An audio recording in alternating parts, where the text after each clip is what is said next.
allegiance.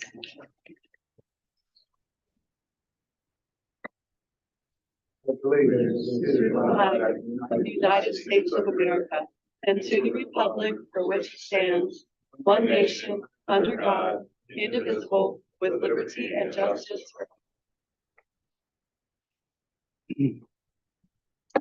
Good morning, and thank you for joining us for the inaugural meeting of the Sussex County Southeast Regional Police Accountability Committee.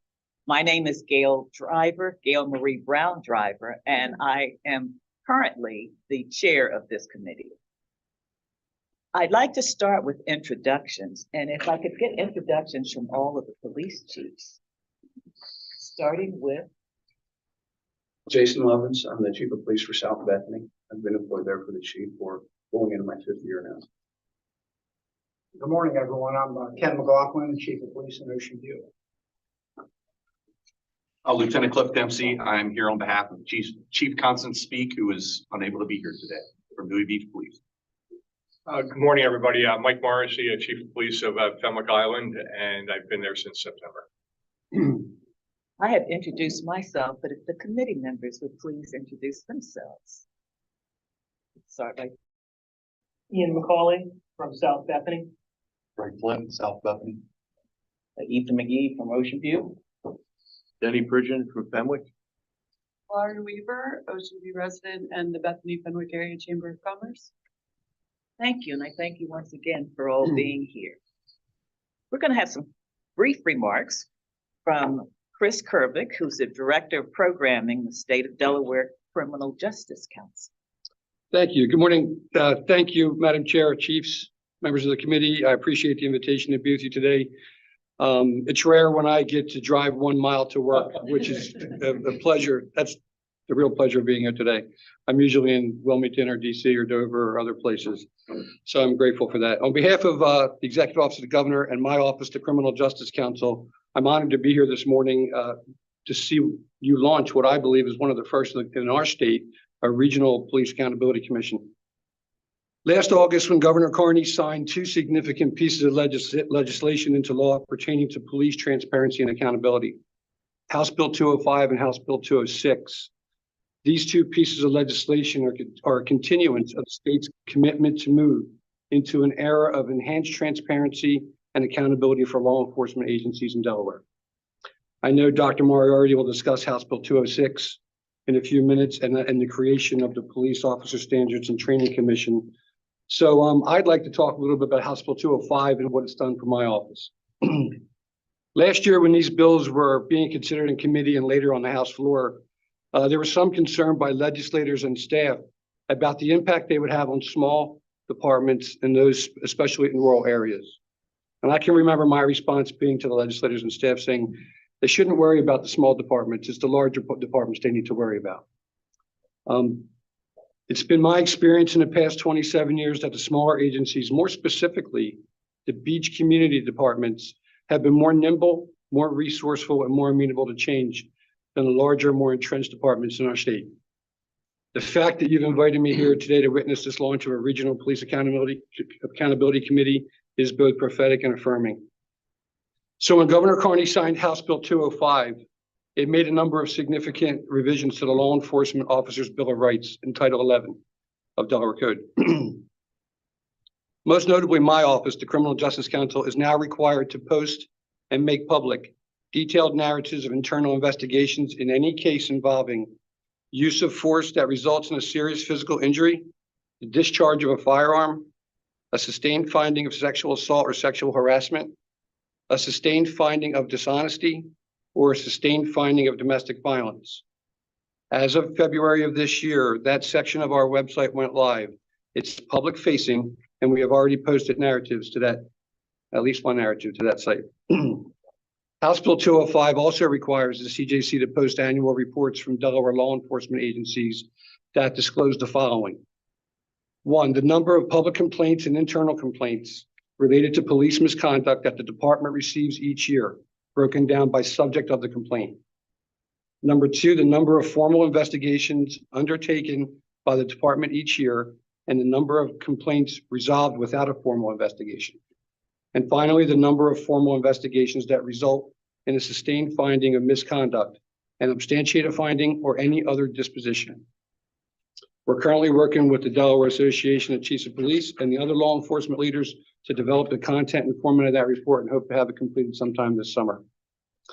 So I intended my remarks to be brief today so that you can discuss some important issues in front of you. Your task and mission are important, and I'm glad to see serious people with bright minds around the table. Police accountability and transparency are two very important topics for the criminal justice system as a whole.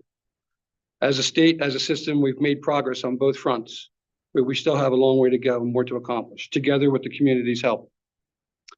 In my career, I've worked very closely with the police chiefs around the table in this state, and I'd like you to consider the Criminal Justice Council as a resource as you move forward. Think of us as a partner. If you need any assistance from our office, we're here. The chiefs know how to get a hold of me, and I happen to know your chair pretty well, so she doesn't mind texting me at all. But with that, I'm here to wish you all good luck and the best of wishes. And if there's any way we can help, please feel free to reach out. I'm going to deviate from our agenda just a bit because Chief Ogden has another appointment this morning. So good morning, everyone. My name is Patrick Ogden. I serve the University of Delaware as Chief of Police, and I also serve the Delaware Association of Chiefs of Police as president. I came here this morning really just to support the police chiefs in this endeavor of having a collaborative accountability commission. Unfortunately, I have another event that's going to pull me away from here, so I apologize for my casual attire, and I don't have any prepared remarks, but I just want to give you a little bit of background on how we ended up here today. So about 4 years ago now, Governor Carney established a law enforcement accountability task force. And in my role as president for the chiefs, I was appointed to that task force. And we spent about a year doing a lot of good work, making some recommendations. And then after that, we spent another year participating in listening sessions and listening to members of various communities on what they wanted to do to improve policing. The two real big takeaways, or three big takeaways, is that we heard over and over again is this notion of transparency, accountability, and building trust. So I think we accomplished two historic things through House Bill 205 and 206 with regard to accountability and transparency. We changed the Law Enforcement Officers Bill of Rights to become more transparent.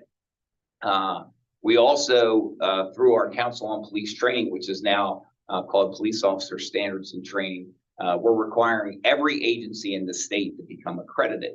And accreditation requires agencies to have all the best policies and procedures in place. So, you know, from an accountability standpoint, I think that's important. The other thing that we did through POST, and Dr. Moriarty will talk about that in a few minutes, is this idea of having police accountability commissions.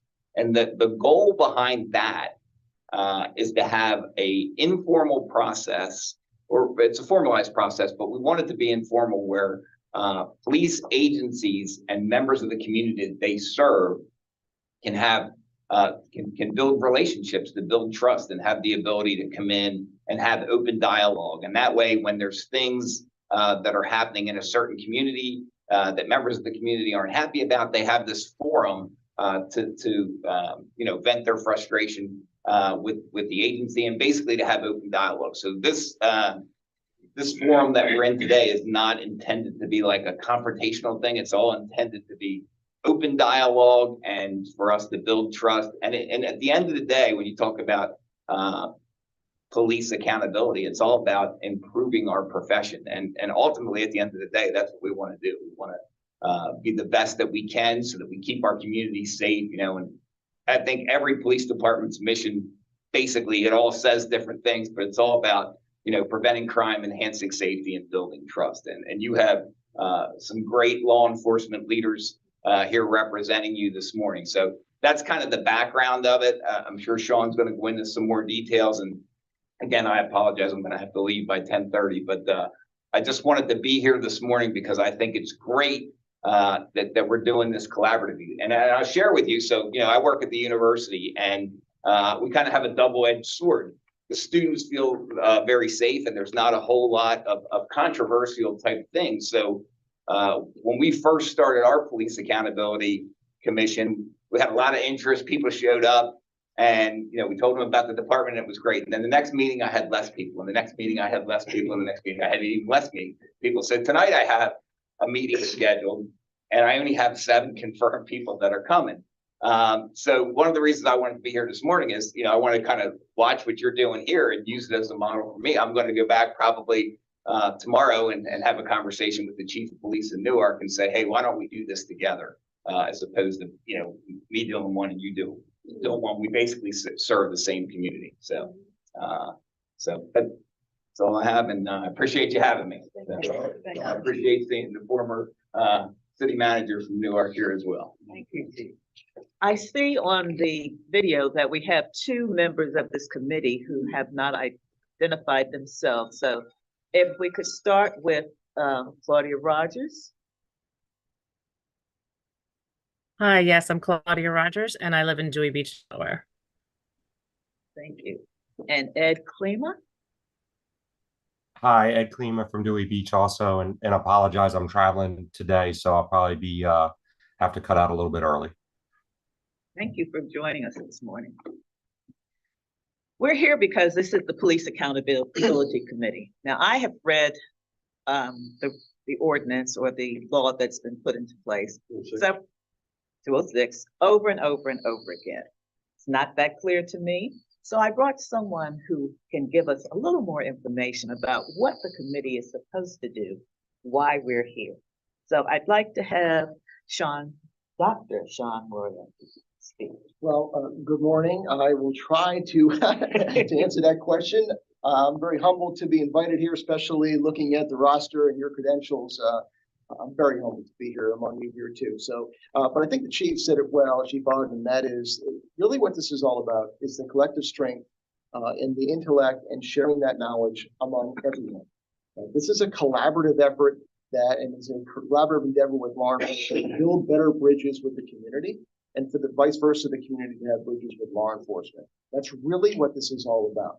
It's the intent is to have those ideas, to share those ideas, to provide the context of the 20 hours of mandatory training that you're going to receive here over the course of the year, to understand the law enforcement, and then for law enforcement to get better perspectives from all of you.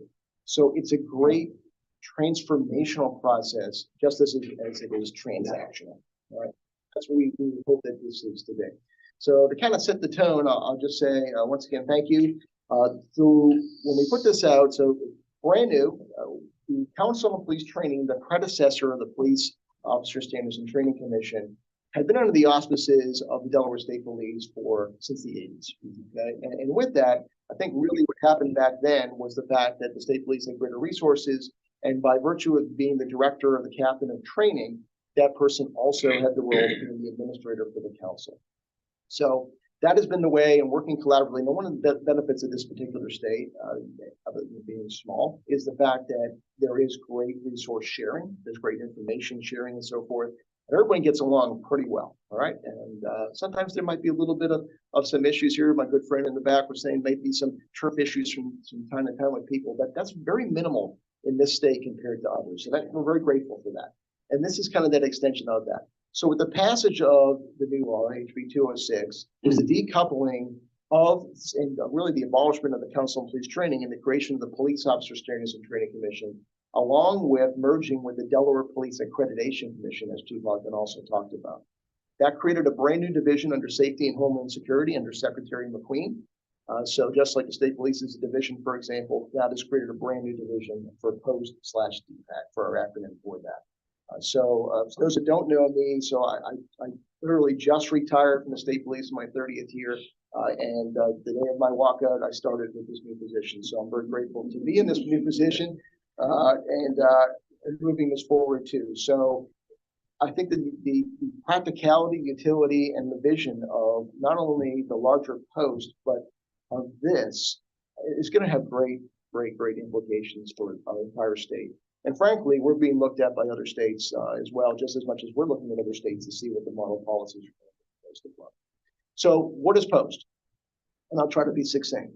POST is focusing on basically the hiring standards and establishing what those standards are for people that want to be a police officer in this state. So it's the hiring standards that are standardized and evidence-based, right, of what they are for somebody applying, and then they get accepted by a police department to go through. Once they're accepted by that police department, we look at their basic training. What are the requirements for that? We have 4 active police academies that are functioning in the state. 3 are day academies, so to speak, and 1 is a residential, which is the Delaware State Police Academy. So those they live overnight, they do get to go home on weekends.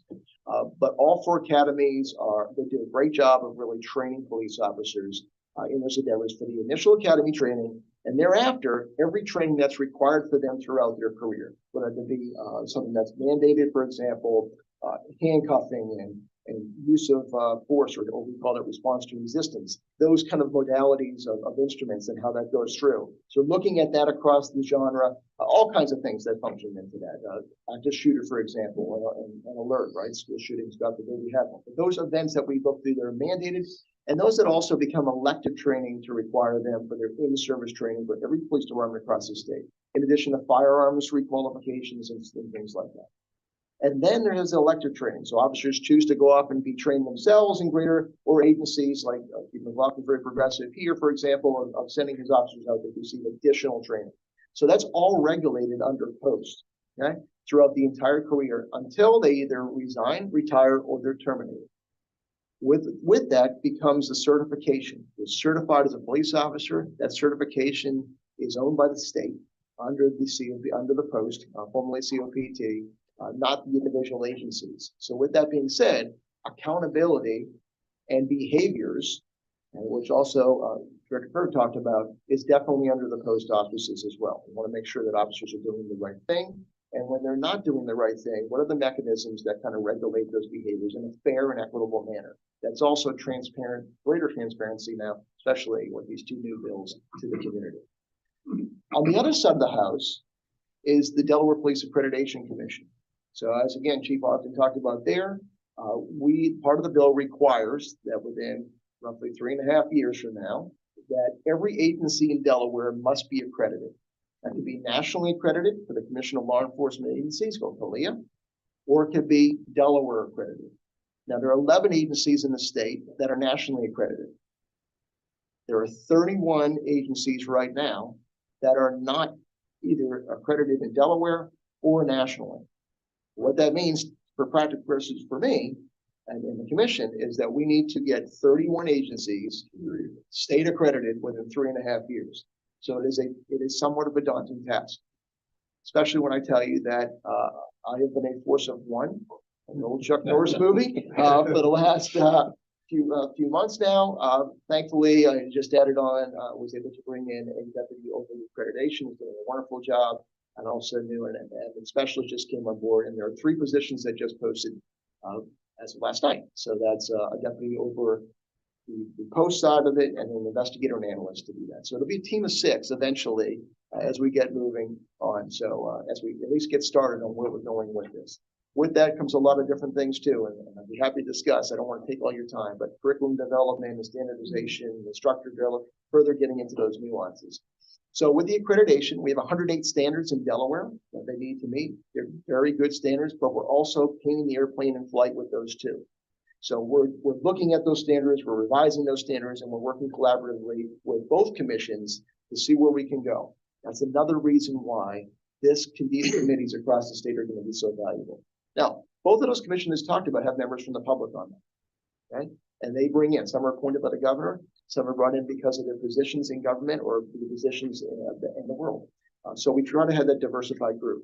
This is a subset of that as we see that. To provide the input, to get to the chiefs, for the chiefs again, I'm kind of going back here circular, but it's for a reason, is to understand what the police are doing and for you to, for the police to understand what you're doing and vice versa. And then provide that advice that makes its way not only locally here, but also up to the state level so we can look across the entire state and see where we are with that. So I think there's a great utility, as I mentioned here. This is unique. This is the first regional PAC that came out. So I have 3 so far that have actually reported. Chief Ogden was the first reporting from the University of Delaware, followed by Newcastle County Police County as established one too. And then Chief McLaughlin, reporting in for the 4 chiefs here as their first regional one, which is very exciting, right, to be down here. Most of my time in DSP was focused down here. I live down here, and then also focused at tours at headquarters. But I'm very familiar with this area, especially serving as the troop commander of Troop 4 in Georgetown for 5.5 years.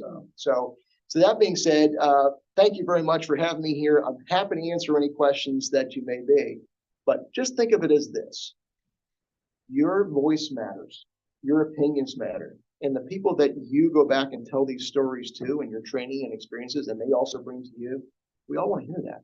So we can all be a better community and work through all this. That's what it's all about, is one community. We are ultimately here to serve. Whatever that patch says on that shoulder, whatever that brass is, or those stripes are, or the hat that's on there, we are all in this to serve. And then we need to know better of what we can do to serve you better, and vice versa. So thank you very much for having me today. I'm happy to answer any questions or go in there. I hope that was addressed your questions. I am not an attorney, but I know there are many attorneys that are surrounding me. So I will defer to that. As I was asked, thank you for joining us, Chief. Every public meeting has to abide by the FOIA requirements. I have put a copy of the Part 10, Chapter 100, Freedom of Information Act, and all the committee members' folders here. FOIA requires that we have an agenda for every meeting. It also requires, or it states that the notes, anything that's discussed in these public meetings is available to the public. The meetings have to be open. I'm just going through the topics. You can read this at your leisure.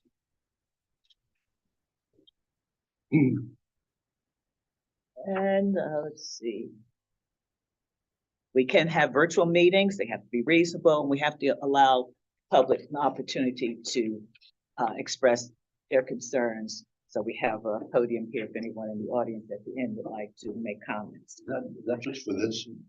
This is for any public meeting in the state of Delaware for you. Public meeting, the public's invited. The public is invited, so it makes a difference, and you can address this also, but we will be discussing various issues that are brought forth by our police chiefs because we're all working as a unit.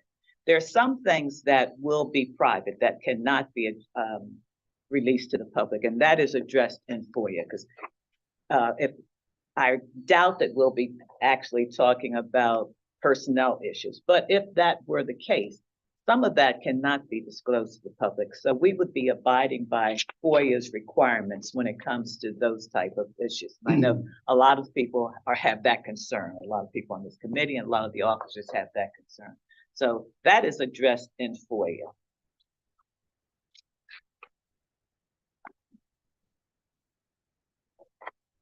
As I said, I have distributed in the packets a copy of the House bill, and the committee members can read that if you have any questions about the House bill. Now, if you've already read it. 205, but that's not good. No, we're authorized under House Bill 206. It's 206 section. Are we replacing something that's already wasn't in existence or already in existence? No, so this committee here is brand new. The Right. replacement was of the Council on Police Training with the now the Police Officer Standards and Training Commission. The post takes over that one. And this is separate. This is a brand So new on thing. 206, it sounds like it's like swapping one for the other. No, sir, this is brand new. Now, many agencies across the state didn't call it a PAC or a police advisory committee. They just called it a citizens advisory group or a reflective group of some of nature that. So many of them have had that. But now it's kind of moving into specific to like some of the membership requirements here are a little bit different. That also mirror up with rather some of the membership requirements for the larger post commission of the 19 members. So, but yeah, this is brand new. So it's very innovative in terms of coming right here. And that's why we're so excited. So 206 has specific requirements to do. I'm going to read that Is to that you. us or is that? That is us. Let me read that to you. Pardon me. Okay, under 206, section 20 requires that all police departments establish either individually or in combination with other departments a police accountability committee or board to provide advice to department on policy, training, and other issues relating to or affecting the department and the community served by the department.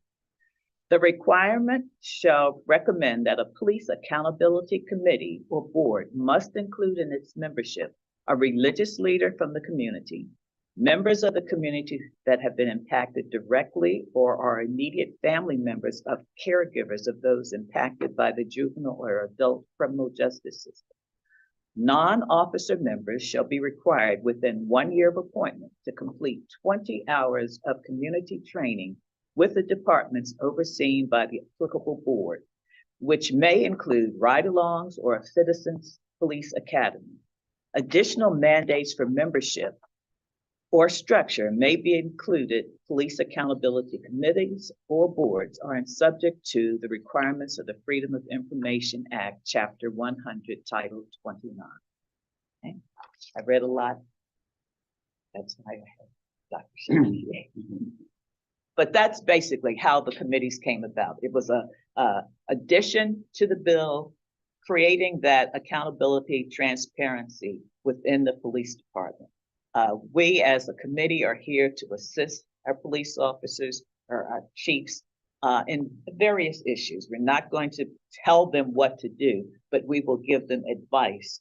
And that advice then goes to post, I believe, and recommendations. We're not at a level where we're making any laws, disciplining any officers, anything of that nature, but we're here to provide advice. We are the community providing advice for our various jurisdictions.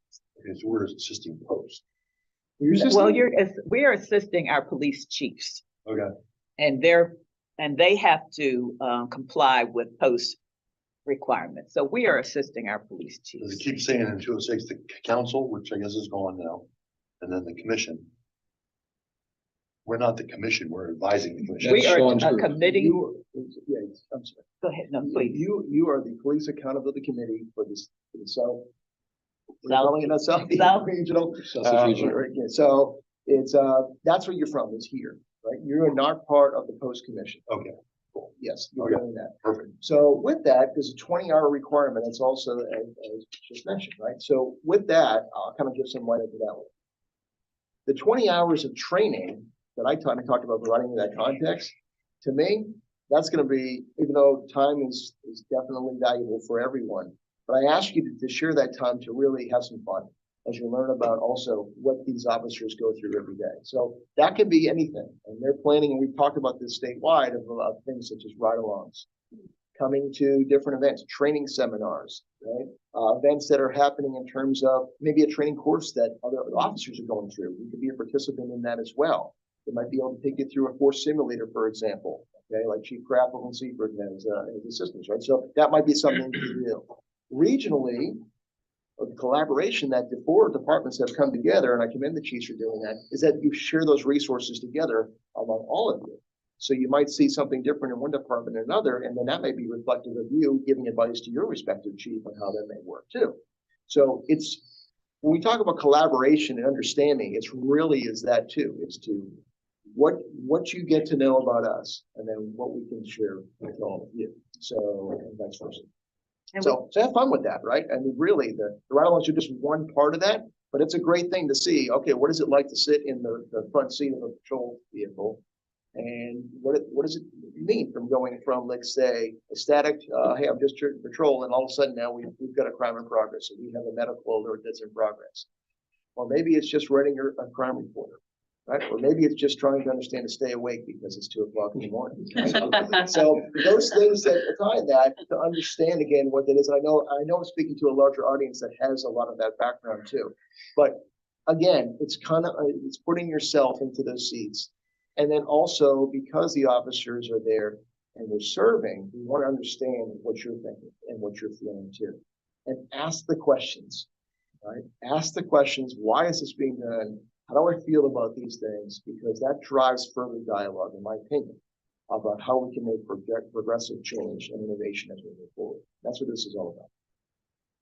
I was just going to add to that, like participating and being in those ride-alongs or working with your chiefs in the departments in your jurisdictions, it gives you a better understanding of what questions can I ask, or what, maybe I have a suggestion, maybe I have an idea about something that might make something run a little bit smoother. Let me put that out and let the group discuss it, and perhaps that's a recommendation that we can make. Any other questions? We had a sort of a brief introduction, and everyone just gave their name, but we'd like to know who our committee is. So if you could go around once again very quickly, and I ask the police chief this time to give a little information about their specific jurisdictions, so that we as a group, because we have 4 different jurisdictions, and 2 of us know about our jurisdiction, but we may not know about yours, even though we ride through, we see you on a regular basis, but we may not know. So let's start here. South Bethany. South Bethany, the quiet resort town. It's a great place to live and work. Crime is very low there. Violent crime is almost unheard of. It's mainly a lot of nuisance crime, loud noise at night, loud music at night, disorderly renters. To balance the piece of people on vacation versus people that are living there and have to get up in the morning and go to work. A lot of parking issues with thousands of people flocking to the beach. But we do have Route 1 that comes right through the middle of our town, and it's 4 million cars, according to DelDOT, 4 million vehicles a year drive through the town. And, just north of Ocean City. So officer safety is a concern there, especially at night. Most of our officers are working solo. And you don't know who you're stopping on that highway. And there's been some legitimate crime that has been found on the highway that unfortunately is just passing through. I've been asked before, well, what if you just let it go? They're not staying here. They're not from here. They're just driving through.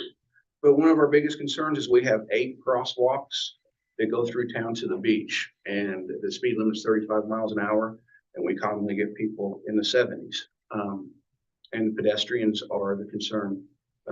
Grandparent or a child going across, unfortunately, we've had some people lost there. So the police are put in the position where they want very strict traffic enforcement on Route 1 for pedestrian safety. Once that officer pulls a vehicle over and notices the person has a felony warrant or a handgun prohibited by a felon, those other crimes that are uncovered, the police officer cannot ethically say, here's your speeding ticket and continue on. Great community. The community has been nothing but supportive of our department in the last 4.5 years. We have a very good town council and mayor. And I hope that continues. I have no expectation that it won't. Yes, again, Ken McLaughlin, I'm the chief of police here in Ocean View. I've held the title of chief for 24 years now. So I think I'm one of the most tenured police chiefs in the state of Delaware. I've seen a lot of change over the course of my career, and a lot of, I've seen the growth and experienced the growth firsthand in the Ocean View and surrounding areas. I live close by. I have a 1-mile commute to work, so I appreciate that every day. I'm happy that I'm not driving over. We have probably the largest police department in the area. We're 14 officers. We are a full-service police department. We investigate all of our own criminal incidents. We investigate fatal traffic collisions. We handle everything pretty much in-house. If we have a very complex event, oftentimes we do reach out to our partners in the Delaware State Police and some of our federal partners. I have 2 officers that are on the DEA task force. We work very closely with the DEA and the FBI in the state. In fact, we were working with U.S. Marshals yesterday. So we have a lot of federal partners that we partner with. A little bit of background, something I want to add about this particular committee. So the state law requires every department to have a committee. I like to believe that this law came about more so for agencies up north than down south. I think, at least in my experience, the smaller agencies in Sussex County have always had wonderful community relations. Part of that is because we're so small. You know, we're interacting with the public in our communities every single day. So I think to some degree, we're not starting at ground zero with this particular committee, but we can always improve. We can always enhance things, and that's what I'm looking, you know, to get out of this committee personally. Take a look at what we're doing, and as we move into a different world, politically, technology, you know, what can we be doing to make sure that we're staying and maintaining those good relationships with the community, and that we're providing the service that the community wants. That's, you know, we were initially going to do something on our own in Ocean View. Got talking to Chief Lovins. He said, "Hey, you know, can you join in?" I said, "Yep, no problem. We'll do it together." And next thing I know, we're getting call from the new chief down at Fenwick Island, and brought them on board, and then finally new chief in Dewey Beach. And one of the nice things about all four agencies, as you will learn, we share a policy platform called Lexipol. So for the most part, 99% of our policies will be consistent throughout all four communities. So that's going to be very beneficial, I think, as the committee crafts recommendations, you know, especially anything that might be policy specific. We're going to easily be able to incorporate it. So a lot of the policies, the training, we're working together on a daily basis, and so I think it made sense for us to you know, pull our resources together. You know, some of those agencies are too small, and yeah, it's going to be difficult. Yep. So that's a little bit about Ocean View. I look forward to getting to know everybody moving forward, and you know, thank you very much for coming out and assisting us. I did just want to add one more thing. This does not make us a regional police department by any means. If there's any concerns of that, it does make us work closer together.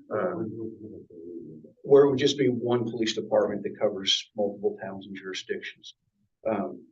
Chief McLaughlin and I got together 4 years ago and did an MOU, a memorandum of understanding, and our attorneys looked at it and councils voted on it. And we've cross-sworn in our officers. So all of his officers are sworn officers in South Bethany and vice versa. And not to speak for him, but it's been an incredible step forward for us. How long ago was About 4 years ago. And where it really helped was during the height of the COVID panic. I could get a phone call once you had two, I think it's Heath called me, you had two officers out with COVID. Is there any way you could get an officer up here to patrol? The state MOU, the state law, an officer can ask another officer for jurisdiction to come into their jurisdiction and operate under their umbrella for a specific complaint or assist. Sorry, it's a little hard to get out. But this will allow the officers just to come in and patrol if we don't have somebody. And with 7 officers in South Bethany, scheduling is a nightmare. And to provide 365 days, 24-hour coverage is very, very difficult. So it's nice where we may have to go without coverage at a certain time of night, and then his officers can respond and then call out ours as needed. And one last thing on that, we are neck deep in the accreditation process. Our holding cells is nothing but a little office room with a bench you can handcuff somebody to. And the silver lining to me, the accreditation, that forced me to make a move on it, because we were probably going to have to invest $70,000 into our building to get that holding cell up to the standard. The positive thing in looking at it in my eyes was there were 2 things that were going to make that holding cell safe for the officers and for the prisoners. And it's either be somebody's going to get hurt and forced to change, or an accreditation process is going to force a change.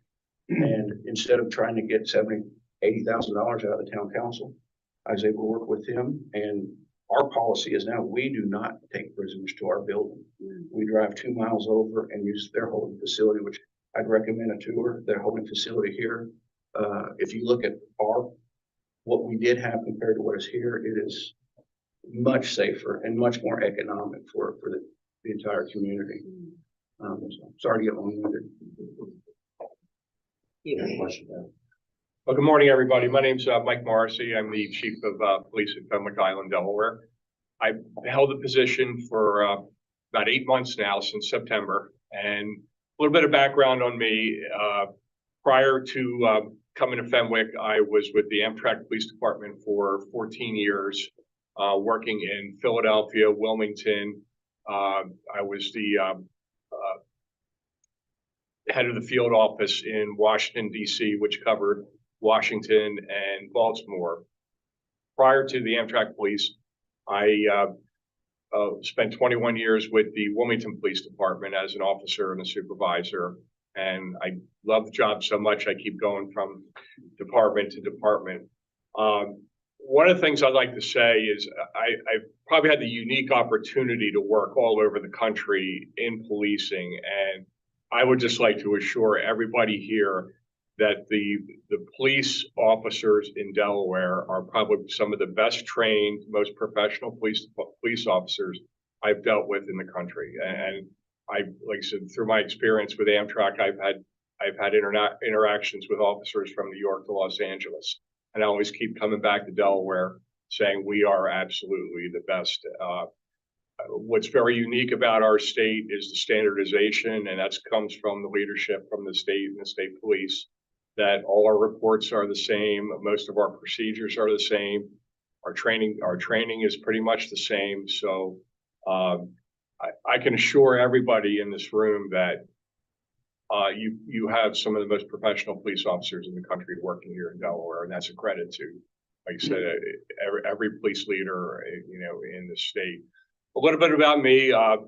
My family and I have lived in the area for the past 20 years. We started out with a house here in Bear Trap Dunes, and then we moved over to Bayside, and now we live off of Vines Creek Road. I practically raised my family here. We've been members of this community, like I said, for over 20 years, and we love it here. A little bit about Fenwick Island. We have the same challenges as South Bethany. We are on a highway that sees 4 million cars come through the town throughout the year.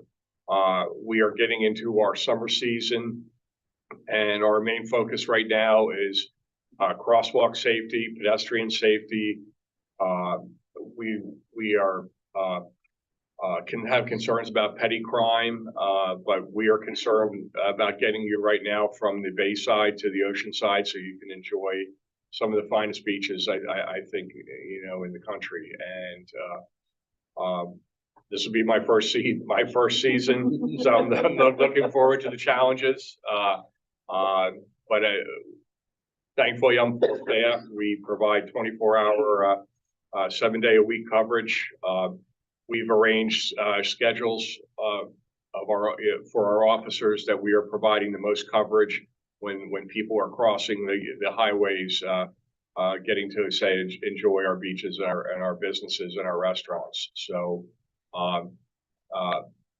my door is always open. I said we're not a closed shop. I think I've made that comment before.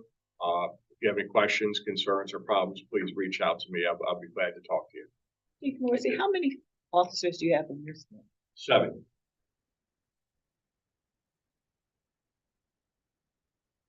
Hello, everybody. I'm Lieutenant Dempsey, Clifford Dempsey with Dewey Beach Police. Like I said earlier, I'm speaking on behalf of Chief Constance Speak, who's not able to be here today. If you knew where she was, you would understand why she's not here today. She's having a very nice time. So anyway, I'd also like to introduce Sergeant Colin Schmidt. He's our sergeant for the police department, and Jackie Kramer. She's our admin assistant. She is, I'll have to say, she is our heartbeat. What that young lady does over there is just amazing. So to speak a little bit about Chief Speak, she is a veteran police officer from the state of Maryland. She started her career at the Laurel, Maryland Police Department. And then I believe she did 20 or 25 years there, and then moved to the Anne Arundel County Sheriff's Office. Always had a house here. She was actually commuting from here to Maryland on a daily basis over to Annapolis to go to work for about 2 or 3 years. And she felt that she needed to dig her roots in here and work full time here. So she applied for the chief spot and received the position. This year has been a big challenge for her. She wanted to revolutionize the Dewey Beach Police to the way she saw fit, and she, I believe, is about 90% there. And it's been a very highly stressful working environment over the past year, but it has been an amazing experience to take this ride with her and with our staff. For those of you that have never been to Dewey Beach or never heard of it, we are a tiny dot on a map that is a mile long by about 3 blocks wide. And our off-season population, I believe, is around it runs around 1,000 people. Our weekend population, especially Labor Day, Memorial Day, we can get upwards of 35,000 people in town in that 1 mile. We have 65 lifeguards, we have 13 police officers, and we have, as of right now, 12 seasonal police officers. In the off season, we have the 13 police officers. So as you all know, in a tourist town or a transient town, our focus is the summer season. Unfortunately, a lot of people are moving into our area. So our sleepy little Memorial Day to Labor Day town is non-existent. We now have, I believe, six of the 20 liquor licenses are open throughout the winter time, which is every weekend, every night. It keeps us rather busy in the wintertime, hence the fact that we had to increase our full-time police officers to 13 from, we had 8 when I started here 24 years ago. Now we're up to 13. I feel we're fully staffed. It's wonderful. We have, our mandatory staffing is at least 2 people per shift.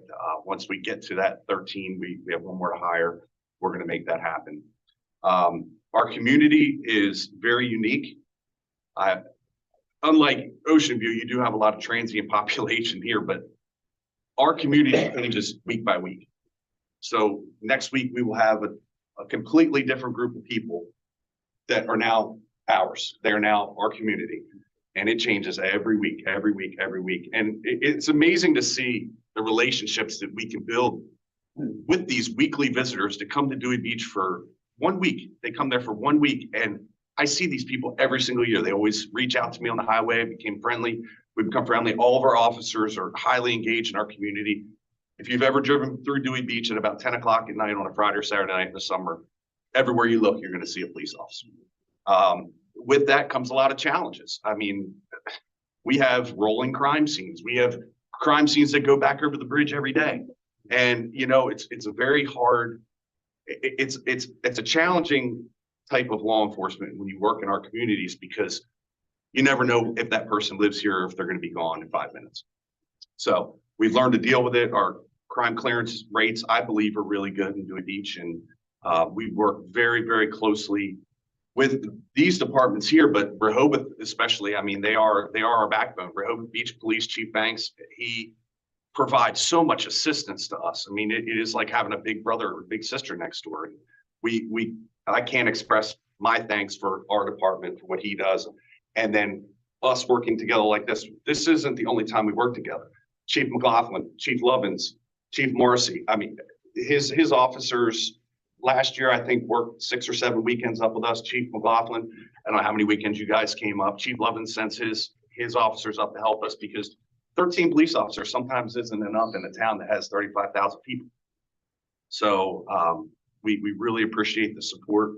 And what I find important about this committee is it can start building the relationships with you to start, which you talk to your families and your families talk to other families, and to show how much we do care for the communities. And there has been a lot of negative press, and there has been many, many bad apples in police work, but just like in every industry, you're going to have someone that is not fit or suited for the job. They're going to slip through the cracks. So with this, I believe this is a perfect start. I'm very excited to work with this committee, and I want to thank everybody from the Dewey Beach Police Department. Thank you. Can I verify, how many seasonals did you say you have? We have 12, but we only hired 11. Just couldn't get that last one. So, which is good. And another thing, working with Post, I mean, this gentleman, Major Moriarty, I've worked with him for many, many years, and he is a shaker and a mover. He gets things done, and I am excited to work with him. We've talked about some projects. personal projects for the Dewey Beach Police Department. It's just an amazing man to work for and work with. Gonna go to the committee members. Tell us a little bit about yourself. Sure. Ian McCauley. I live in Chief Lovin's jurisdiction, South Bethany. I'm a relative newcomer to the area, been a part-time resident since 2019 and a full-time resident as of 2021.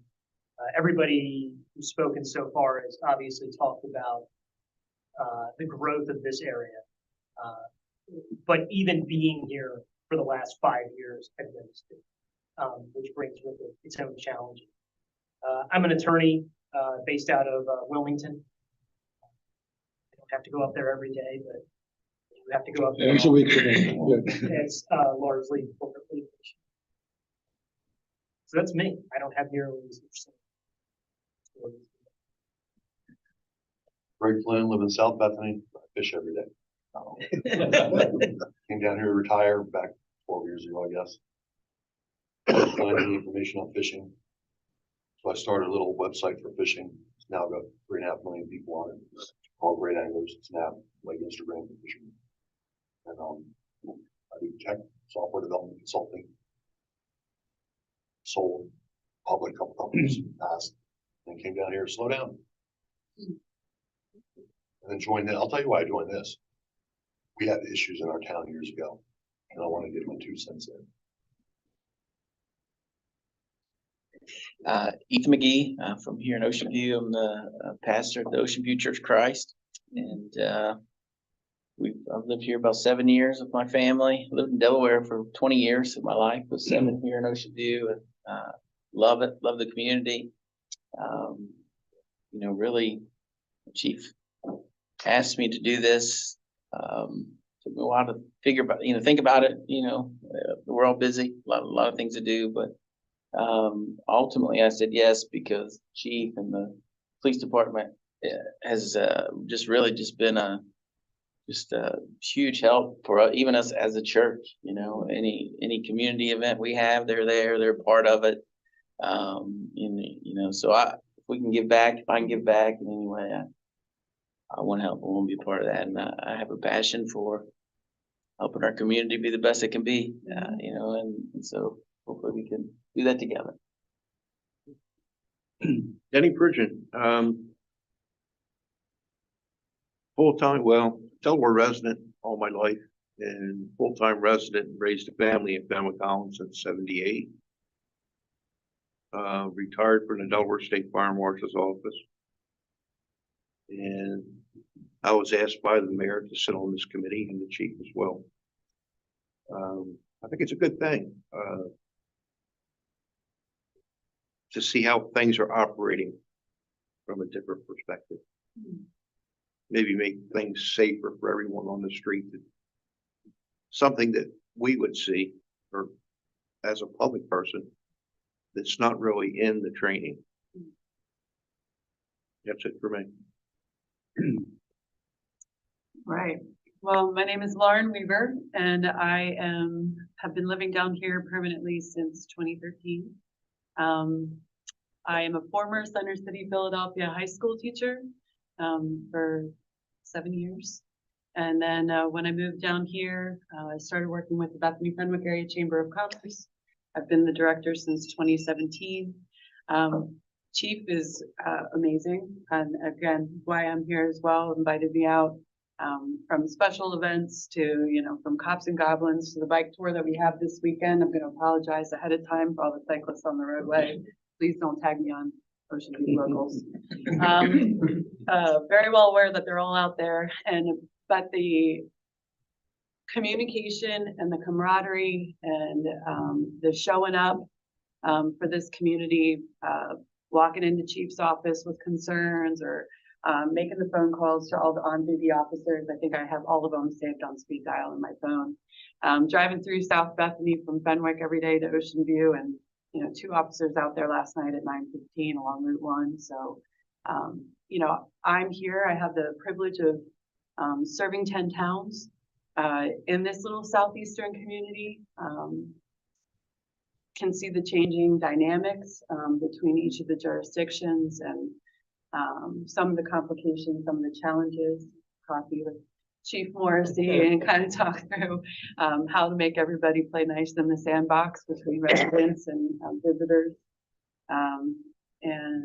So yeah, I'm here to serve, to give back, very much like Ethan, and provide any educational curriculum development background that I have, but also just the wonderful nuances. And I've been friends with Gail for a long time as well, and happy to be serving on this committee. And also want to just say I had the privilege of being part of the National Guard Honorary Commander Program, which was awesome. And actually I got really excited kind of hearing about all the opportunities of, you know, certifications and trainings, very similar.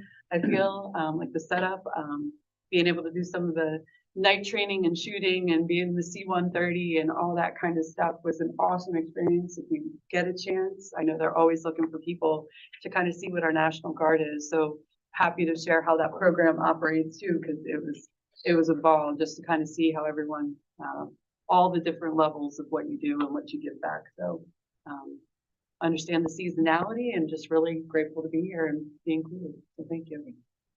Claudia, if you could address the group. Absolutely. Thanks for having me. I am a born and raised Washington, D.C. native Washingtonian. However, I've been owned property in Dewey Beach for over 20 years. And most recently, I guess last 4 years, been living there permanently. I'm an attorney. I've worked for the federal government for almost 32 years. I'll be retiring next year, thankfully. And I have my history as an attorney in the government has really been working on federal regulations on behalf of small businesses to assess their impact of the development of rules on how small businesses are able to grow and be impacted by these rules across the country, really. Before that, I was the Assistant Chief Counsel for Occupational Industrial Safety at the Office of Advocacy at SBA, and I monitored safety regulations. And then before that, I worked at the EDA, Economic Development Administration at the U.S. Department of Commerce, which I focused on unique job growth opportunities from projects across the cities and towns all across the United States. I've also been involved the past 20 years in the rental property market in Dewey Beach, and I've watched, you know, my rental properties have focused on families and bringing, I want grandmothers and the children, I want the wholesome renters, not necessarily the party animals and June bugs coming. And so I've watched over the years how certain things have changed and developed and kept a close eye on seeing how things are changing. And I'm really happy to help in this way to be able to get involved and provide advice, ideas in terms of the police accountability. So I appreciate my being able to be included. Thank you. Thank you. And Ed. Thank you. My name's Ed Klima, from Dewey Beach, been a property owner, resident there for over 30 years, in one way or the other. Have retired from the fire service, currently an emergency planner that focuses on large scale special events. Know a number of folks in the room from my time as public safety director at Dover International Speedway. Also spent 8 years running a national nonprofit that focused on occupational illness prevention for first responders. And currently just focus on the large scale special events. Apologize, I can't be there in person. Actually, on my way to Detroit for a little event this week, and I'll have to board a plane here in a few minutes. But look forward to being part of the group and learning from everybody in the room. And I'm Gail Marie Brown, driver, as I said.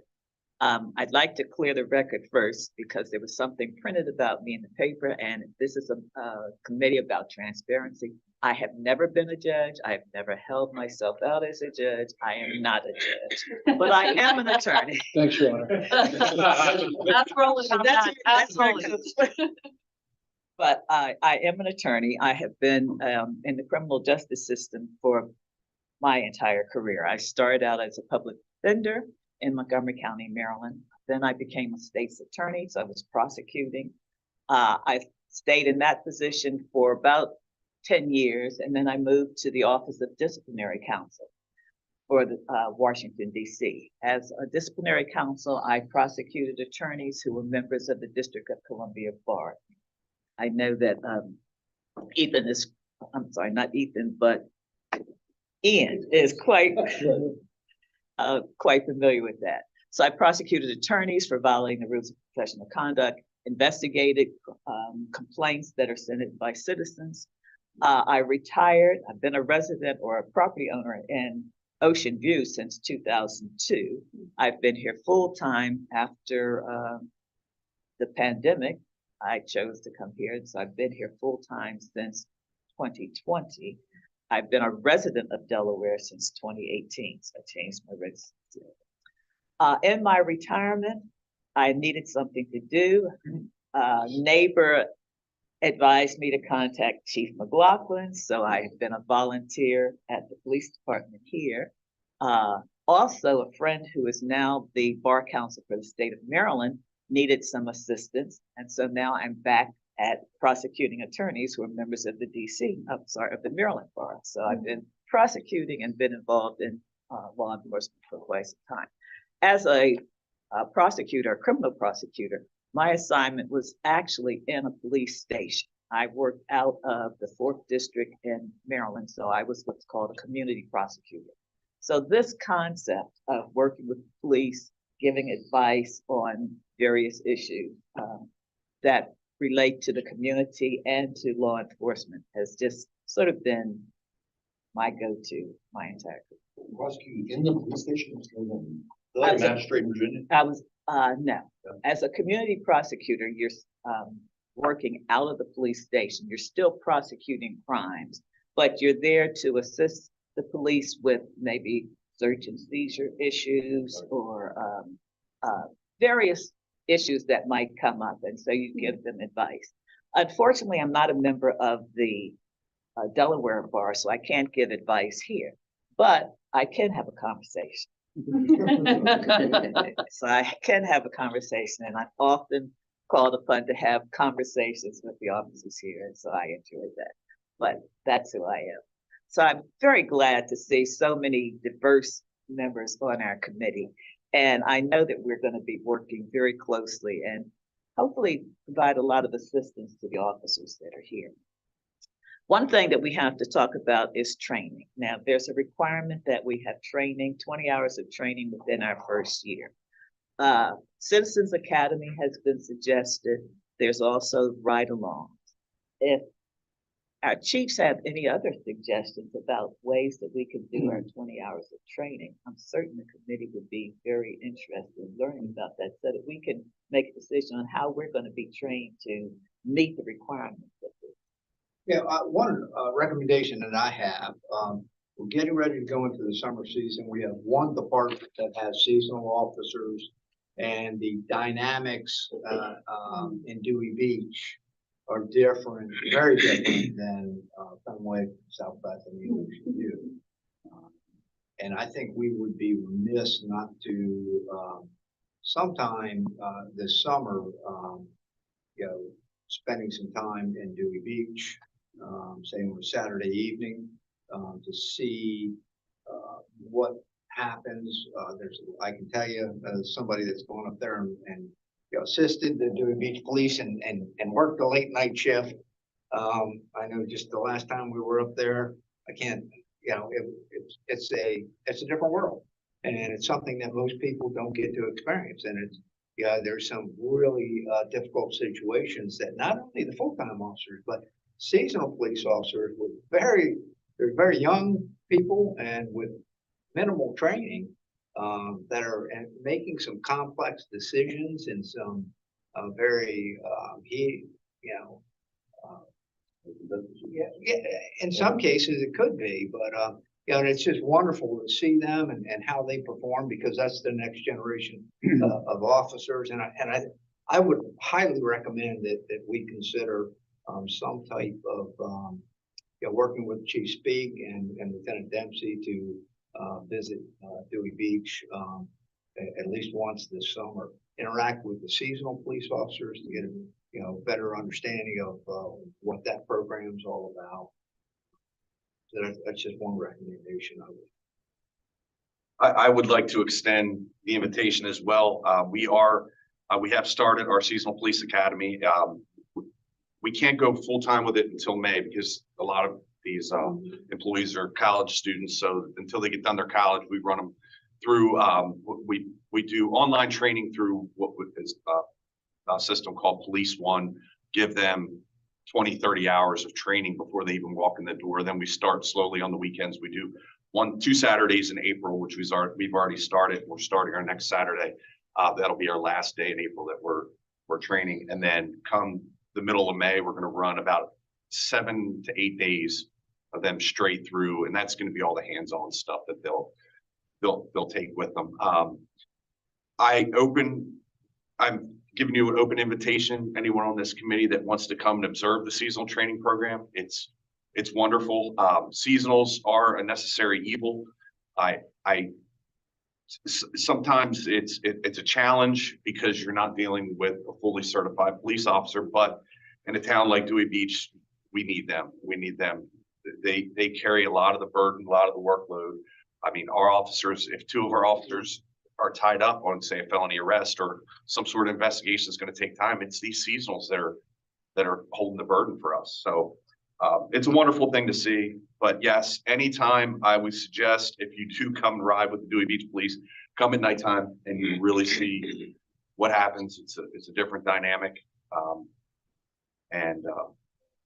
Thank you all. Thank you. So I might be able to assist here a little bit too. I think that's a wonderful idea the lieutenant talked about as being out in chief and actually seeing that. Let's see all 4. This is a very unique opportunity that you see with the regional to see all 4 agencies. Might I suggest, and I'm just suggesting, this is your committee, that you start with tours of each one of the facilities. So you see what Chief Levins was talking about in terms of, hey, listen, what are my capabilities as a chief, as officers in that department? Likewise, with the same things in Dewey, right? Over here, right? So if you look at all those, you kind of get a sense of, okay, this is the environment that they're actually working in and that they're supporting all of you. So that certainly is something to think about as a tour of each one of the departments. The citizen police academies are great. The larger agencies routinely run them, particularly DSP, Dover Police Department, Newcastle County PD, and I think Wilmington, I believe they do. But they're great. Some of the small agencies do too, right down here. So, but depending on the timing of that, may not necessarily suit you in this, but it could, because you have a year to do that. So that's a great option. The ride-alongs are valuable, and it doesn't mean a whole shift. You could spend just a couple hours doing a ride along that's convenient for you that fits into your family schedule or the fishing schedule or whatever, right? So, and to do that, I said it with admiration. So if you do that, you could fit that. And I believe that these chiefs, again, I don't really speak for them, but they would cater that, right? So you get a taste because each officer is a different human being to understand too. Okay? And to relate and understand that and to share your story and to learn about all of that. So that's a great opportunity. And the last thing I'll say is in building upon what the lieutenant talked about is the 4 active police academies. I would extend on behalf of their chiefs and their directors of training that you would be able to go up to see one of those, right? Come up and actually see the academy and see how that functions. It may not be a whole day, right? It may just be for coming for a couple hours on a particular lesson. The only caveat I would say to that is that depending on what that course of instruction is for that day, we have to just work around the schedules and work with them to see that. So in other words, if it's a very sensitive topic, undercover operations, and we have undercover officers that are teaching that class, that's probably not conducive for you, right? So, but there are many subsubjects that go through, into that training curriculum, over a 6-month academy. So there's 22 to 26 weeks within that time frame. There's a lot of opportunity to do that. So DSPD is in week 5 of their academy. I think Newcastle County is in week 4 or 3, I forget, and Dover start, right? So there's academies that are functioning right now that those opportunities are there too. Maybe a little bit of a drive. Dover might be the farthest, but you get 2 academies there. DSP's Academy, and you also have Dover City's Academy. So they're probably the closest for the full time to look at. But that's a great opportunity to see the training that's going on. But then also too, like the training that's going on right here that they can provide, these chiefs can provide right here at these facilities, right? Or like I also mentioned, I know Chief Graff had mentioned this a couple times to me about actually going over to Seaford and going into a simulator, right? And using the simulator, shoot, don't shoot situations, right? Force on force, de-escalation techniques. Those things are critically valuable oral expressions, right? Articulation and bringing people down rather than having to go to an instrument that, right? Because that's the last thing we want to do. We want to be able to have peaceful transactions with folks. But those techniques come with practice, like everything. So for you to be able to put yourself in those situations and make those split-second decisions that you talked about a few seconds ago, but those are things that we try to immerse you in to get a better perspective and understanding. So there's some ideas to think about. There's no set parameters on what that 20 hours entails, even though there's some suggestions in there. These are some others.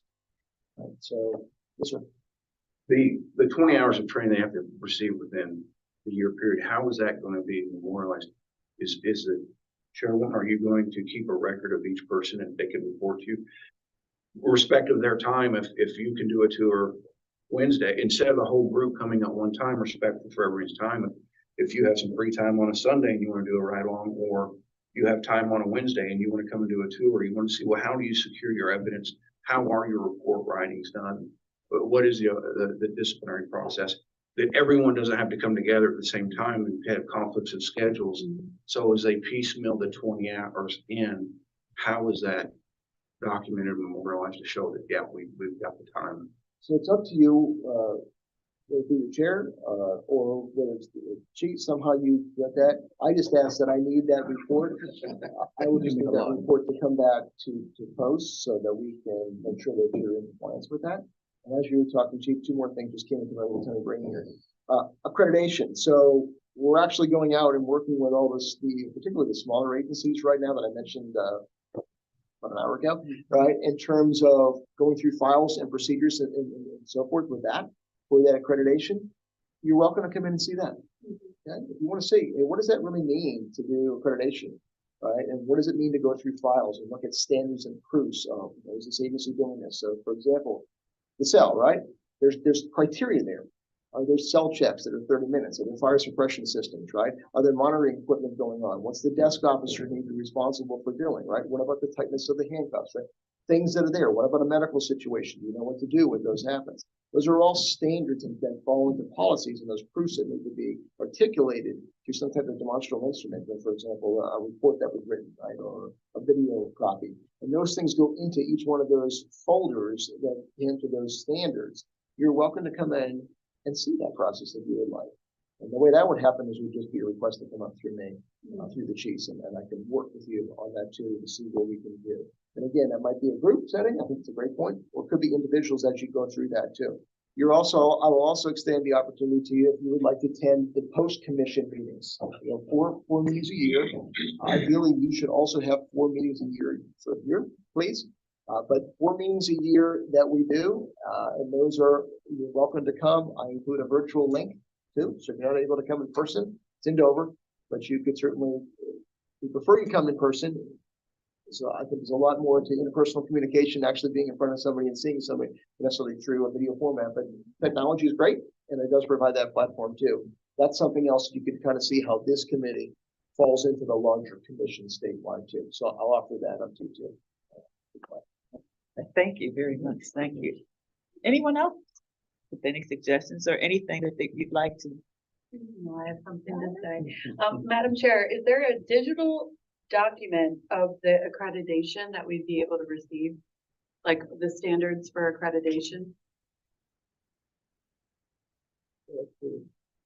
I can't answer that question right now, and I have to speak to Deputy Attorney General that decide. And then 2 or 3 other things of question. Would we be able to attend a court? So like if Yes. Okay. Would that go towards the one?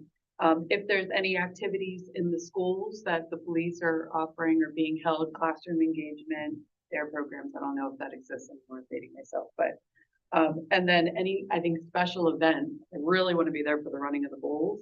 I know it was like around here for July, you know, and just like how everyone has to congregate to, like you said, all that crossover to make it happen. And even with state, whether it's fire and ice or bike tour, all that, you know, 13 people can't handle what takes place. You know, I know you call in reinforcements, and from someone who runs special events, I would just love to see like the planning behind some of that stuff. So those were some of the things that, as long as that's good for this committee, those are some things that were kind of popping into my head that I'd like to see.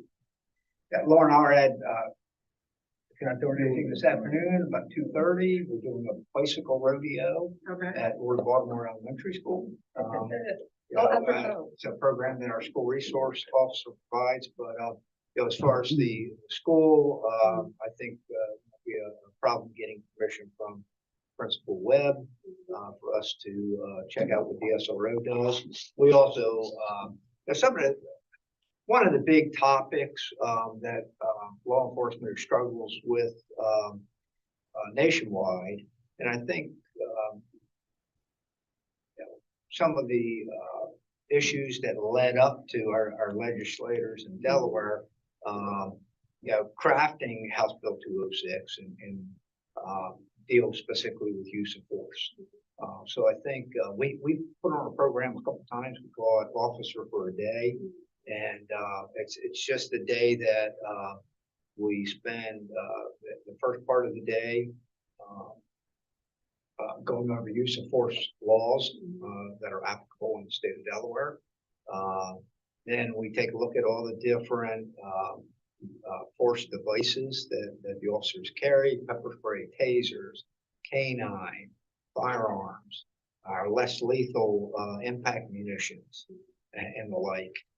We do a demonstration and all that, and then we put the participant in the role of an officer. And we set up a scenario using simulated firearms and other weapons, and we put you in that scenario where you've got to experience that. And I tell you, it's eye-opening. The officer side, not the side. Yeah, on the officer side. Yeah, but we always need somebody to play. But it's been an eye-opening experience, I think, to everybody that's participated. I think you guys are going to get a unique behind-the-scenes look at what's going on in these police departments. Again, I can't wait till we do the field trip in Dewey Beach, because if you look, the total department, 13 officers, not all 13 working at the same time. You know, they've got young seasonal officers that the 2 or 3 full-time officers have to support and keep safe. And when you see the crowds up there, 10,000 people just on, you know, standing outside one establishment, and, you know, multiple different incidents taking place at once, you're going to see how complex. You're going to look at their facilities when they have 20 people arrested at one time. You know, you're going to see it's really amazing what these men and women do every evening that most people have no idea. Even those that serve on town councils and that are active in the community really have no idea. Can I add something to that? Yes, sir. I'd like to thank you guys for responding to the boathouse last year, the year before. Because I sit there in state police territory, not Bethany, not South Bethany. I call state police. And if they come, it's 25 minutes to get down 26 when there's a guy with a knife. I'll have Dewey there. I'll have Bethany there, Fenwick there, South Bethany, everybody there like a minute or two. And I really appreciate it. Chief, I'm very glad you mentioned that. A lot of people are under the misconception that just because you have 14 police officers, they're all serving at the same time. And that is not the case. We have 13. They're not all on the same shift. So that's something that the public really has to be made aware of, that just because an agency has 14 officers, those 14 officers are not out at the same time. That's something, generally, I think it's 2 or 3 on a shift to cover. And as you said, Lieutenant Dempsey, in the summer, when you've got 35,000 people, if you have a handful of officers out, they cannot cover 35,000 people at one time. Add in sick time, vacation time, comp time, training requirements, military leave. It's stretched very thin. We have 2 National Guard members on our police force, and their mandatory training is always in the summer. Or whatever your chief's doing now. I'm sorry, What's your chief doing now? where's she right now? I'm not going to tell you. But no, it is. I mean, the military is huge. The sick time's huge. The family medical leave is huge. So I think I can speak on behalf of all the chiefs. we're ready, willing, and able to provide all the training. I would highly, the minimum required by the legislation is 20 hours. I can tell you, if you're just doing that 20 hours, you're just getting a really small peek in the window as to what's happening in these communities. I think it's as the area continues to grow and things evolve politically, the dynamics of the county change. It's going to be more important for you as community leaders to be able to go back to your respective communities, your respective town councils, and report in and let them know, because our roles are going to change, and there's going to come a time where 13 officers, having 2 officers on a shift at night is it's just not going to be acceptable. I can tell you, even off season, we struggle sometimes to respond to calls. We had officers out just this week, one particular day, and we have calls pending, and we're stacking up calls and prioritizing calls even in the off season. So I think you folks, that's a big part of the responsibility too, is to be able to report back to your own community and individual town councils, and hopefully provide some insight as to what our needs are going to be moving forward. Are we, is our year starting from today? Like, is this our official day of our time clock? Our inaugural meeting. Our Yes, inaugural meeting is day one. And then the second thing, is there an opportunity, from the different departments? So like what Chief just did, 2:30 today, we have a rodeo. Is there when you have those special things, because I know you do, bike safety with your tent along Coastal Highway 1, you're doing your officer trainings for the bike, is there a place where this committee would be able to see, so we can coordinate, again, the planner and the coordinator schedules or childcare or whatever, to be able to see what's coming, to be able to make a plan and kind of see what is out there, what is available? One of the things the committee is going to try to develop is some kind of website. We need a website for the committee so we know meetings, different training opportunities. Another thing that we need to consider is a budget. Not necessarily big, because we're all volunteers, but we do have an administrative assistant here who is taking all of our minutes and going to help us keep ourselves on top. She's not a volunteer, so she needs to be compensated, or someone in that position should be compensated. Where would we get that budget from? Do we need to apply for grants? How are we going to get money to budget for that type of person? We have the website yet? We are developing a website. I say I'll volunteer. We need somebody that's Well, that's what tech we. savvy. I'll volunteer if I'm going. Well, that would be great. That would be great. Madam Chair, I just want to say, back to the training thing, if there's anything that my office can do from the executive branch, if you need access to correctional facilities or courts, crime labs, stuff like that, and if Sean's not available, I can open some of those doors for you. And the second thing, in terms of your resources, my office funds all 49 police departments in the state with additional dollars from their above and beyond their budgets. If something comes up, a specific training, a common topic, something that this group sees fit that they really want to learn about, let the chiefs know and they can reach out to me. They all know how to get a hold of me, trust me. Especially Kenny, I'm Chief McLaughlin. But if you do need additional resources, Chief, to do those, not ride-alongs, but I do recommend going out to Seaford. That's a great simulator. But if you want to go through one of your officer for the day, Simulator here as well. that's what I'm saying. You could just give me a call and we'll make sure that works. And as you get going to statewide to Rucker's point, we could also, brainstorming aloud too, I love this creative thinking that you're doing, is we may be able to combine PACs across the state and provide a training. You have identified a training that we have lacked, we have not thought about. We may be able to bring that in and provide that opportunity for all the PACs.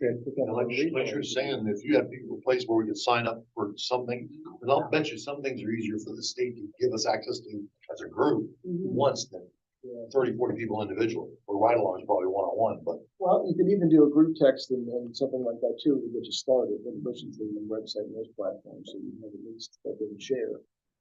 Could be able to send out, hey, team, just want to let you know that Ocean View is, have a bike event today at 12:30. If you're able to attend, please let us, respond. Well, again, if we can get a website established, that would be a common platform that you can utilize to, it would be up to the individual chiefs to notify our web coordinator that, and get a posting up, but I think that's something that could easily be done.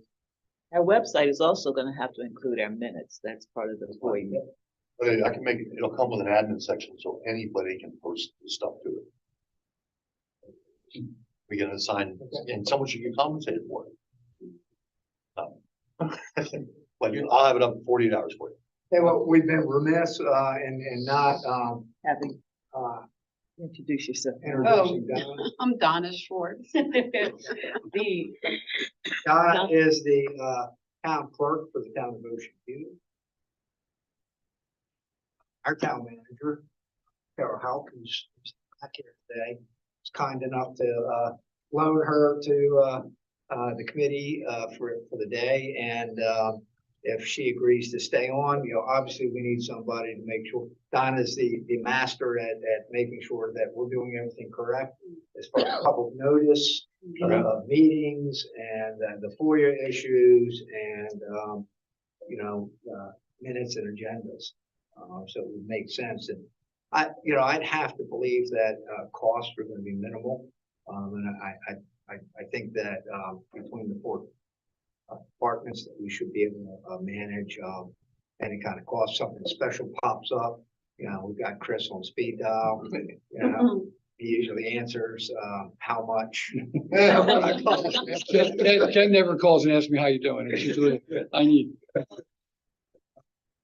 And there's a lot of other resources, that are out there. I think we can tap into if needed. So I do have a question. Obviously these meetings, we've got to follow Robert's rules and all, everything that comes along with the public meetings. Now, when we interact individually, either with our members or the members from the other communities, do we have to follow any guidelines? Are we doing all of our business in an organized meeting? I just would like to know a little bit of the rules on how we're going to move forward with this when it comes to the real business of why we're sitting here today. That is one of the things that we have to develop as a policy, how we're gonna handle that. And as I said, this is an inaugural meeting, so we're ironing out and learning and taking steps right here. Right. So we will iron that out. As I stated earlier, we know that this is a public meeting, so it has to be open to the public. Our notes and anything that's transcribed has to be on the website. But there are sessions we can go into executive session, which would not be open to the public and would not be distributed on our website. And are there waivers and confidentiality, like when you are riding along and all that kind of stuff? Are those things that we sign off on during certain? yes, there are, and there's also something else I'm going to look into. So we have a technology platform, Delgis, Delaware Justice Information Systems, that manages all of the criminal justice data in the state. And we're probably going to need some type of waiver from them. And there'll be some minimal training there. So about a half hour of security-based training, basically saying, hey, you, by your position on this committee, may be privy to some law enforcement sensitive information. And subsequently, you're going to be informed of the state laws and regulations regarding figurative dissemination of that information. For example, if you're doing a ride along the Dewey Beach, you may be a witness to an arrest or a crime in progress. And there are some confidentiality issues that would come into play there. So that's something that I'll reach out to Delta's guys and we'll explore that. But I think it would be wise just because You know, I'm very optimistic that this committee is going to be very engaged, and you know, so I think that's probably something that we should look into, and I'll check into that. Hopefully, we'll have something in place before the next meeting. Just said, you know, in the cruiser and a ride along, that personal information is going to be displayed on AMT. We do have waivers, you know, that we, you know, provide, but yeah, that's really for a one-time that type waiver, and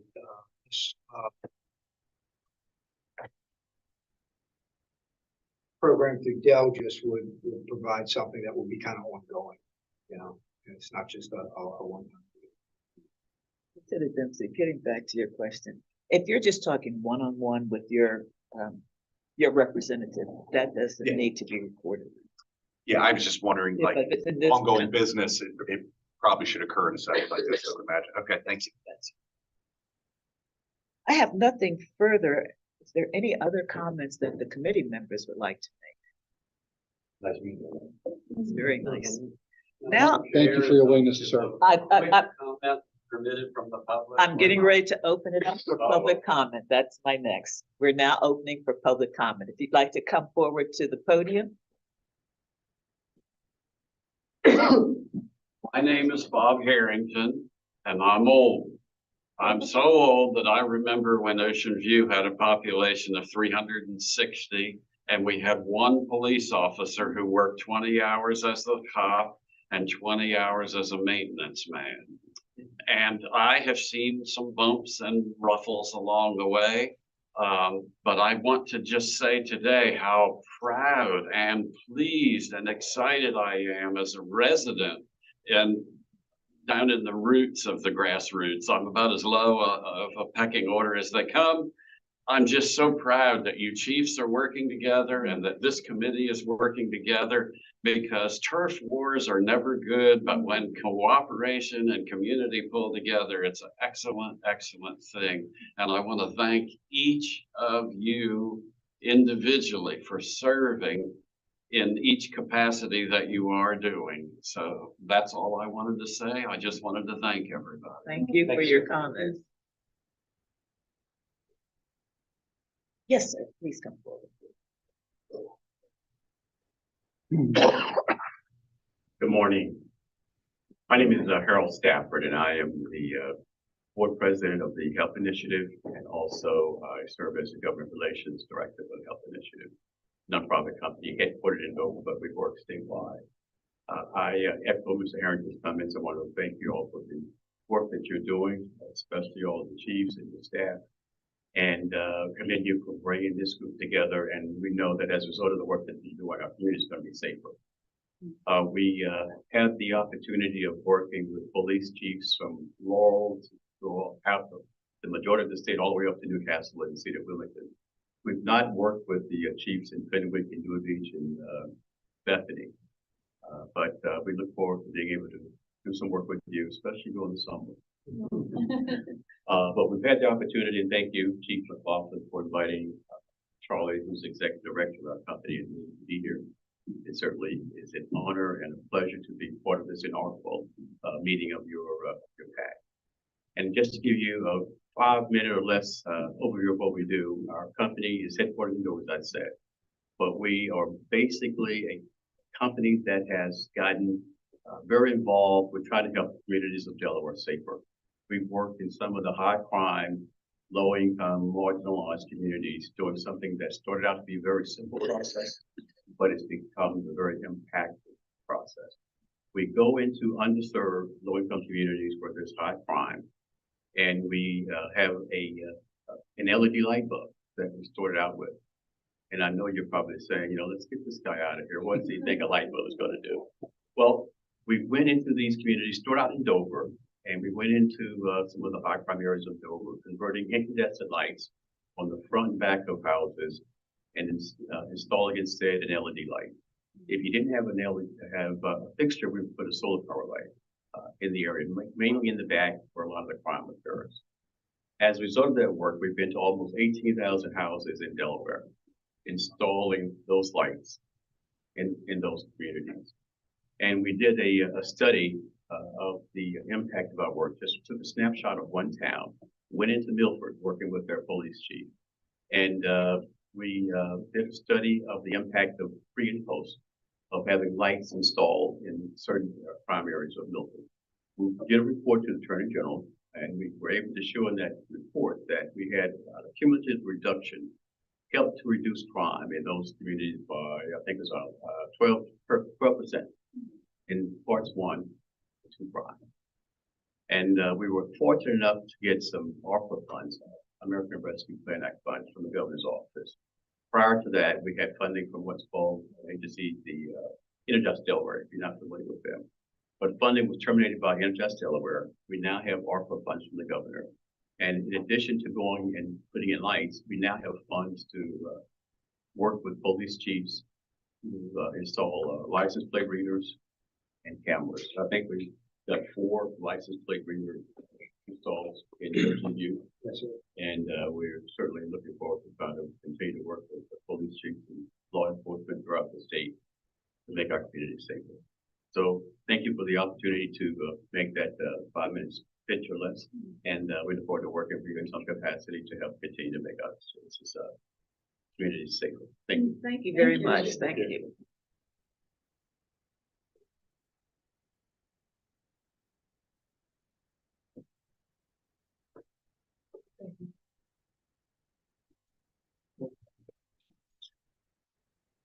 Hi, my name is Ed Donnelly. I'm a resident here of Ocean View.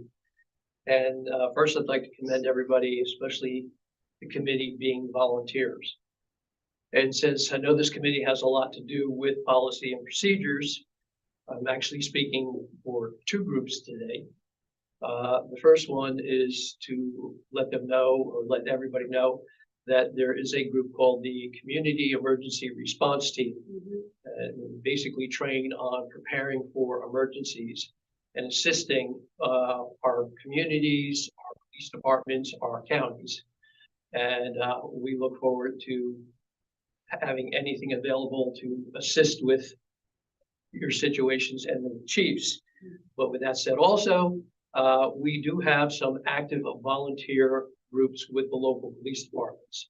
I am a volunteer as a scale, right here, who volunteer with the Ocean View Police Department to take some of the load off of the officers on the everyday situations. And as we've already heard, we have a lot to do and not all the manpower to do it. So as policies get reviewed, I do ask the committee to keep in the back of their minds where some of the situations can be put onto the citizen volunteers of these departments, and what trainings you might recommend for those citizens. Keeping in mind that things are constantly changing. If you look at some of the national reports, using the citizens to do simple things like parking,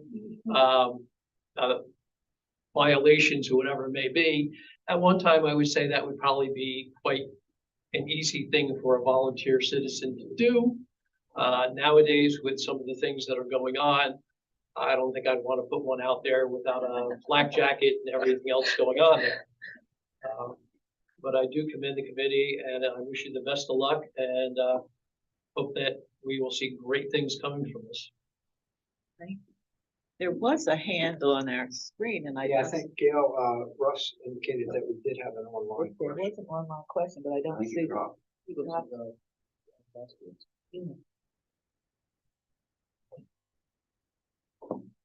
If there's nothing further, I take a motion from the committee to adjourn. I'll make the motion to adjourn. Is there a second? All in favor of adjourning this meeting? Aye. Thank you very much. Please have a cup of coffee, grab a snack on the way out. Otherwise, there's going to be 2 dozen donuts left for my office.